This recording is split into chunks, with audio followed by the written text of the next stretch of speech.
कपिल जी, मैं आपको धन्यवाद देता हूं और ये फिल्म बनाने के लिए, ये वेब सीरीज बनाने के लिए बहुत बहुत धन्यवाद।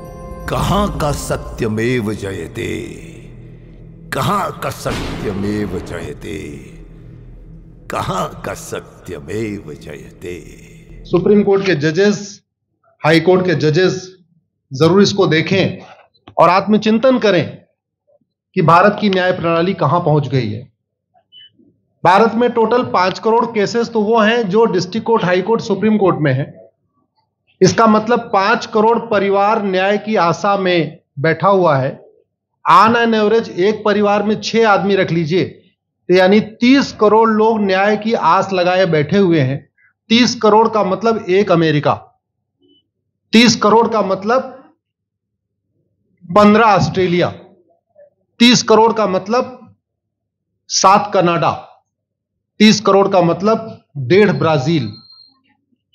इतने लोग भारत में न्याय की आस में बैठे हुए हैं और ये 5 करोड़ केस तो वो हैं जो district court, high court, supreme court में है।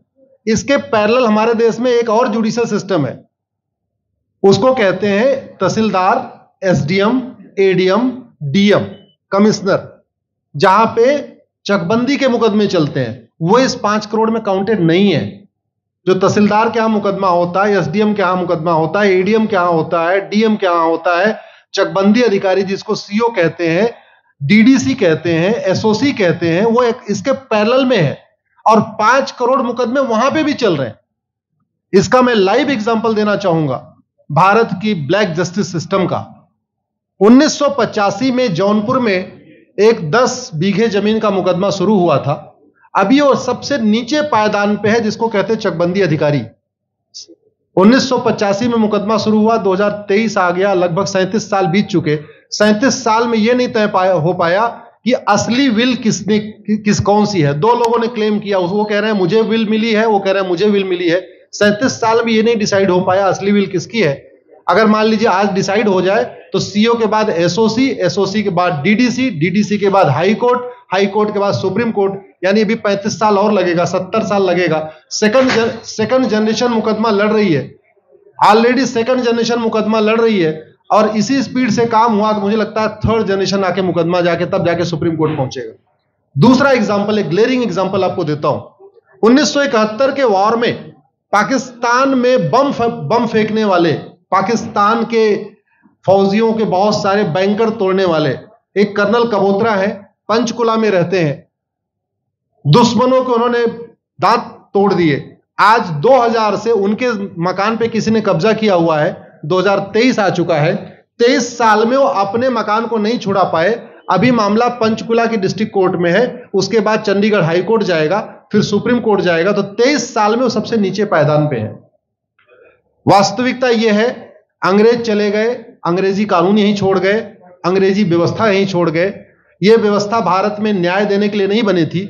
यह जो न्यायिक जुडिशियल सिस्टम था भारत में जो बनाया गया, वो केवल और केवल भारत को लूटने बांटने के लिए बनाया गया था। क्योंकि कानून वही चल रहा है, जुडिशियल सिस्टम वही चल रहा है, इवन हमारा ड्रेस भी वही चल रहा है। अंग्रेज काले कपड़े पहनते थे, हम भी काले कपड़े पहनते हैं। अंग्रेज जून के महीने में उनको गर्मी लगती थी तो 1 महीने छुट्टी करके इंग्लैंड चले जाते थे।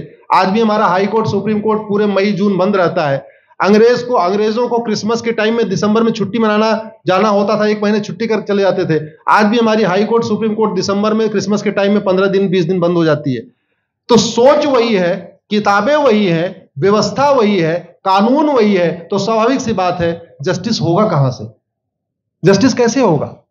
हम 2023 में 1860 का इंडियन पिनल कोड लेके घूम रहे, 1861 का पुलिस एक्ट लेके घूम रहे, गवाहों के बयान 1872 के कानून से हो रहे। हमने सब कुछ वर्ल्ड क्लास कर लिया, लेकिन अपने जस्टिस सिस्टम को कंपेयर करने की कोशिश ही नहीं किया। जितने में एक एयरपोर्ट बनता है, एक एयरपोर्ट बनाने में 25,000 करोड़ की लागत आती है। अगर हमारी सरकारों ने एक एयरपोर्ट की कीमत जुडिशियल सिस्टम पे खर्च कर दिया होता तो हमारी न्यायिक व्यवस्था अच्छी हो गई होती। आज घटिया, चूंकि अकाउंटेबिलिटी नहीं है, जुडिशियल सिस्टम में कोई अकाउंटेबिलिटी नहीं है। किसी के साथ न्याय हो जाए, अन्याय हो जाए, कोई फर्क नहीं पड़ता। निर्दोष को जेल हो जाए, जज की कोई अकाउंटेबिलिटी नहीं। दोषी को बेल हो जाए, जज की कोई अकाउंटेबिलिटी नहीं।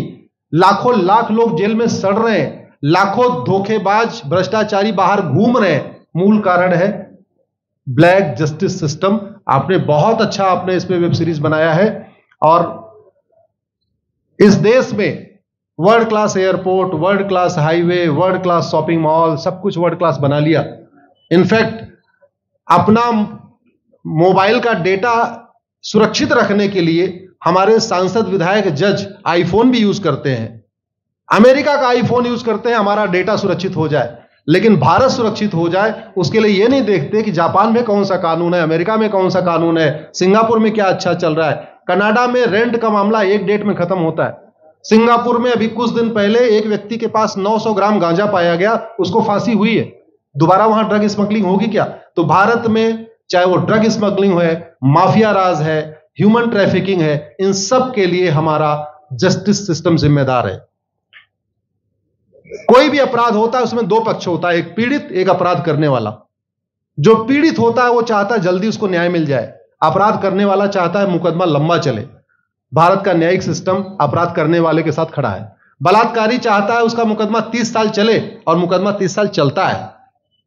भू माफिया चाहता है कि गरीब की जमीन पे कब्जा कर ले, उसका मुकदमा 50 साल चले, और आज की डेट में मुकदमा 50 साल चल रहा है। इसका मतलब वर्तमान न्यायिक सिस्टम बलात्कारी के पक्ष में है, भू माफिया के पक्ष में है, ड्रग स्मगलर के पक्ष में है, ह्यूमन ट्रैफिकर के पक्ष में है, नक्सलियों के पक्ष में है, माओवादियों के पक्ष में है, जो लोग देश विरोधी काम कर रहे हैं उनके पक्ष में है। 40 साल 50 साल के बाद किसी व्यक्ति ने मिलावट करके लोगों का स्वास्थ्य खराब कर दिया, उसको 50 साल के बाद सजा हो रही है। इस बीच उसने कम से कम पता नहीं कितने लोगों का और भी कर दिया। तो ये जो जस्टिस सिस्टम होता है दवा की तरीके काम करता है। जैसे दवा अच्छी होती है बीमारी तुरंत ठीक हो जाती है, अगर दवा घटिया होती है तो बीमारी बढ़ जाती है। दवा खाने के बाद शरीर एज इट इज नहीं रहता, या तो बीमारी ठीक होती है या तो बीमारी बढ़ती है। अगर कोई आदमी एक गांव में किसी के साथ कुछ गलत कर दे, उसको 6 महीने के अंदर सजा हो जाए, साल भर के अंदर हो जाए, दूसरा अपराध वहां नहीं होगा।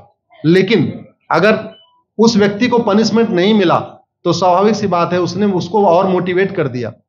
कहते नहीं ऐसे बुखार है, तुरंत 2 गोली खाइए बुखार ठीक हो गया, लेकिन अगर आपने दवा नहीं खाई या गलत दवा खा लिया तो टाइफाइड होगा या निमोनिया होगा।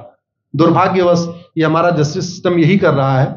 आज की डेट में जितनी समस्याएं हैं, चाहे वो घूसखोरी है, जमाखोरी है, मिलावटखोरी है, कालाबाजारी है, नशा तस्करी है, मानव तस्करी है, सोना तस्करी है, ड्रग स्मगलिंग है, या नक्सलवाद है, या माओवाद है, या कट्टरवाद है, जो भी समस्याएं हैं, उसका एक बहुत बड़ा कारण यह है कि हमारा जस्टिस सिस्टम उसको टैकल नहीं कर पा रहा है, उसको पकड़ नहीं पा रहा है, और इसीलिए भारत में अराजकता है। मैं तो इतने जानता हूं, ऐसी कोई बीमारी नहीं जिसकी कोई दवाई नहीं, ऐसी कोई समस्या नहीं जिसका कोई समाधान नहीं। हम हर चीज के लिए बाहर से चीजें खरीदते हैं, तो हम ये क्यों नहीं देख रहे हैं कि आखिर चाइना का जस्टिस सिस्टम कैसा है, सिंगापुर का कैसा है, कनाडा का कैसा है, फ्रांस का कैसा है, और अमेरिका का कैसा है। हम क्यों नहीं बेस्ट प्रैक्टिसेस उनकी अडॉप्ट कर लेते। दुनिया के कई देशों ने नार्को पॉलीग्राफ ब्रेन मैपिंग कानून बना दिया। मेरी बहन दीपिका नारायण बैठी हुई है, ये लगातार फॉल्स केसेस के खिलाफ, इनको मैं देखता रहता हूं, एक्टिव रहती है। एक कानून बन जाए नार्को पॉलीग्राफ ब्रेन मैपिंग, और कंप्लेन पे अंडरटेकिंग ले लिया जाए कि जो कुछ मैं शिकायत कर रहा हूं इसके लिए मैं अपना नार्को पॉलीग्राफ ब्रेन मैपिंग कराने के लिए तैयार हूं, हजारों की संख्या में फेक केसेस खुद ही खत्म हो जाएंगे। आज की डेट में लोग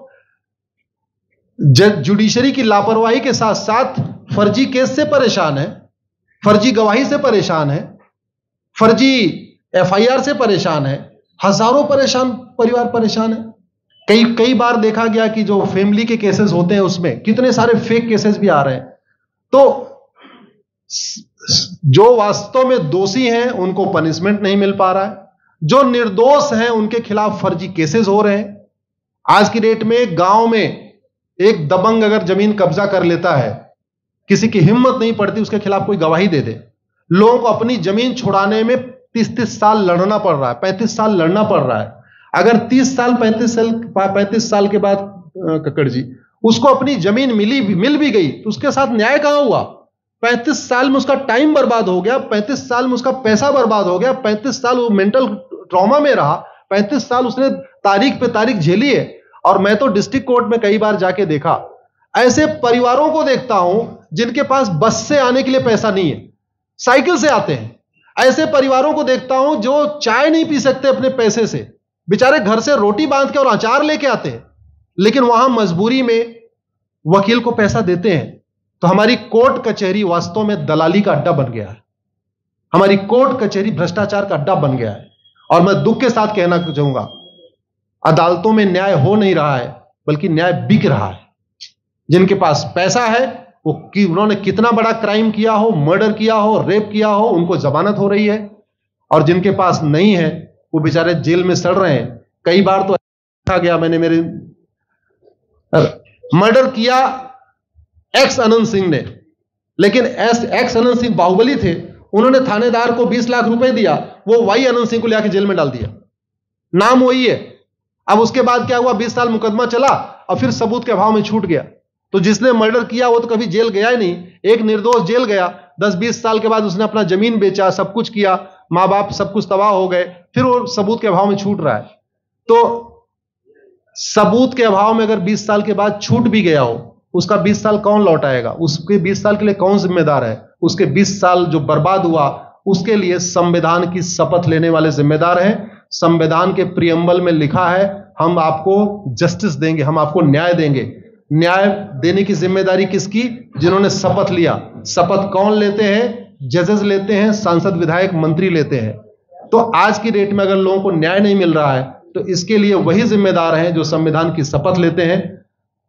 संविधान की शपथ लेने वालों को वेतन, भत्ता, गाड़ी, बंगला इसीलिए मिलता है कि लोगों को न्याय मिल सके, फास्ट जस्टिस मिले, कंप्लीट जस्टिस मिले। अनफॉर्चुनेटली कंप्लीट जस्टिस मिलने में तो 50-60 साल लग जाता है, फास्ट जस्टिस तो सपना हो गया है। इसलिए आज आपने जो ये वेब सीरीज बनाई है, मैं आपको धन्यवाद देता हूं। एक ऐसे विषय पे जिस पे कोई टच नहीं करता, लेकिन जिससे करोड़ों लोग पीड़ित हैं। मैंने कहा ना, 5 करोड़ लोग सीधे district court, high court, supreme court के केसेस से पीड़ित हैं, और 5 करोड़ मुकदमे एसओसी, डीडीसी, तहसीलदार के यहां चल रहा है। तो अगर 5 करोड़ से 30 करोड़ लोग इधर पीड़ित हैं, तो उधर भी पीड़ित है। वास्तव में बहुत बड़ी संख्या भारत में इसी से पीड़ित है। और अपराध, भ्रष्टाचार और जितनी भी अराजकता चल रही है, उसका मूल कारण भी यही है। जस्टिस सिस्टम अच्छा हो जाए, कानून सख्त हो जाए, कानून का खौफ पैदा हो जाए, न्यायपालिका का खौफ पैदा हो जाए, और ये थाने जो दलाली के अड्डे बन गए हैं, तहसील जो दलाली का अड्डा बन गया है, डिस्ट्रिक्ट कोर्ट जो कमीशन खोरी का अड्डा बन गया है, अगर इस पे कंट्रोल हो जाए, तो वास्तव में भारत में फिर से राम राज्य आ सकता है। अगर जुडिशियल सिस्टम अच्छा हो जाए, तो जो राम राज्य की कल्पना है, धर्म की जय हो, अधर्म का नाश हो, प्राणियों में सद्भावना हो, विश्व का कल्याण हो, मुझे लगता है उसको फिर से जीवित किया सकता है। आपने मुझे बुलाया कपिल जी, मैं आपको धन्यवाद देता हूं। और ये फिल्म बनाने के लिए, ये वेब सीरीज बनाने के लिए बहुत बहुत धन्यवाद देता रहता हूं। दीपिका जी लड़ती रहती हैं, इनको देखता रहता हूं। बहन नेहा जी आई हैं, ये अपने गानों से मुझे लगता है बहुत अच्छा आप लिखती हैं। और इसी तरीके से कड़वा सच आप लिखते रहिए, कड़वा सच गाते रहिए। लोग आज की डेट में, यंग जनरेशन कड़वा सच सुनना चाहती है। मीठे झूठ ने इस देश में शुगर, डायबिटीज पैदा कर दिया। भारत केवल लोग डायबिटीज से नहीं पीड़ित हैं, बल्कि हमारी व्यवस्था को डायबिटीज हो चुका है। और उस डायबिटीज को दूर करने के लिए नेहा राठौर जैसी बहनें जो सही बात कह रही हैं, दीपिका जी सही बात कह रही हैं, आप लोग जो है बहुत अच्छा काम कर रहे हैं। और आपने, कक्कड़ साहब, आपने बनाया वेब सीरीज, आपको विशेष आभार, धन्यवाद देता हूं। यही निवेदन करता हूं, इस वेब सीरीज को ज्यादा से ज्यादा देखें। और खास तौर पे अगर आपके जानने वाले कोई जज हैं, कोई आईएएस हैं, कोई आईपीएस हैं, मंत्री, सांसद, विधायक हैं, उनको भी एक बार फोन करके, व्हाट्सएप करके एक बार कहिए कि वो भी इसको जरूर देखें। क्योंकि अल्टीमेटली न्यायिक व्यवस्था बदलने की जिम्मेदारी उन्हीं की है जिनको वेतन, भत्ता, गाड़ी, बंगला, free air ticket, free rail ticket और वीआईपी व्यवस्था मिलती है। ये व्यवस्था उन्हीं को बदलनी है। जय हिंद, धन्यवाद।